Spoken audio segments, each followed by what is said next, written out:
Uunahan ng mga Pinoy billiards player ang Team Asia sa ikalawang edisyon ng Reyes Cup.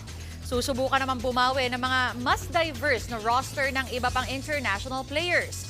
Live mula sa Ninoy Aquino Stadium, nasa frontline ng balitang yan, si Ian Suyu. Ian?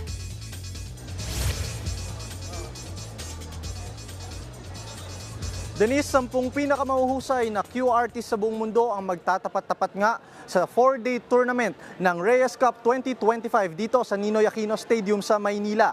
At ngayon nga, ang unang gabi ng torneo.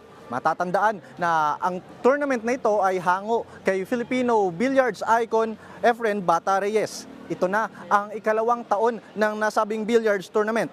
Magtatapat sa series of matches ang Team Asia at Team Rest of the World. Pamumunuan ng veteranong si Francisco Django Bustamante ang koponan ng Asia. Makakasama ni Django si two-time World 9-ball champion Carlo Biado at World Cup of Pool champion Johan Chua. Muli ring nagbabalik ang inaugural Reyes Cup MVP na si Aloysius Yap from Singapore at Duong Quoc Quang mula naman sa Vietnam. Much anticipated rin ito para sa 19-year-old Pinoy sensation na si AJ Manas. Main goal raw ng mga Pinoy Q artists natin na pahangain ng mga Pinoy fans at patunayang powerhouse pa rin ng Asia pagdating sa billiards. Sa kabilang banda naman, target makabawi ng Team Rest of the World this time around. New and improved ang lineup nila ngayon with team captain Jeremy J.J. Jones from USA at world number 1 Fedor Gorst.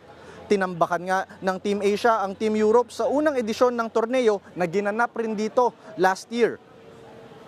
Denise, isa pa sa mga pinaka-inaabangan ng mga fans natin dito ay yung magiging tapatan sa pagitan ni Gorst at ni Carlo Biado. Matatandaan kasi na sila rin yung nagtapat sa finals ng 9-ball World Championship noong Hulyo at ang nagwagi dyan ay si Biado.